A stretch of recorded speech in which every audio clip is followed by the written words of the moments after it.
म्हणजे सांगायचं तात्पर्य झालं असं की आपल्या महाराष्ट्रीयत म्हणजे मराठी माणसाचं आज गुढीपाडवा म्हणजे 9वा वर्ष लागलं आणि चैत्र नवरात्र पण लागलेली आहे। तर तसंच मी आपल्या आज म्हशी वगैरेला मस्त चकाचक आंघोळ वगैरे करून देतो त्यांच्या, कारण की आज आपला नवीन वर्ष लागला आहे आपल्या मराठी माणसाचा। तर आपल्याला कसं आहे ना, आपण मराठी माणूस भावना तर पाहू शकता आहे 2 म्हशी माझ्या धुवून झालेल्या आहेत आपल्या व्हिडिओमध्ये। आता ह्या संपूर्ण राहिल्या आहेत। तर पुन्हा आपला गुढीपाडव्याचा बी काम सुरूच आहे भावना।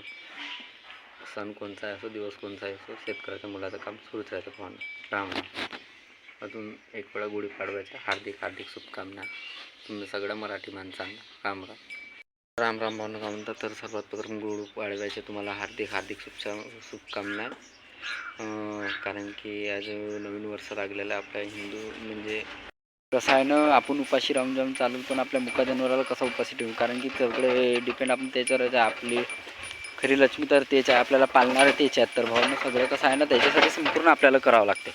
आपल्या म्हशी वगैरेसाठी, बैल वगैरेसाठी तणसीची व्यवस्था वगैरे तेच आपल्याला सगळ्याला आपल्याला मुका जनावराला करावं लागते। म्हणजे सगळ्या शेतकऱ्याच्या कामा आहे भावना। राम राम। तर राम राम भावना का म्हणतं। तर भावना झालं तणसीला काल गेला होती मी गंज मार्केटले।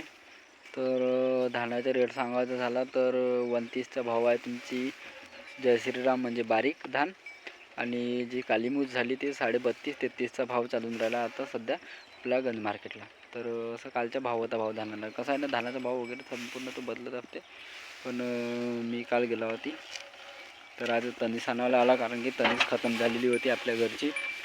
कारण की शेतकऱ्याच्या मुलाचं काम सुरूच असते भावांनो, कारण की कोणतं काम केव्हा येईल कधी सांगता नाही शेतकऱ्याच्या मुलाला। तर आपला तणीस आणायचं काम सुरूच आहे भावांनो।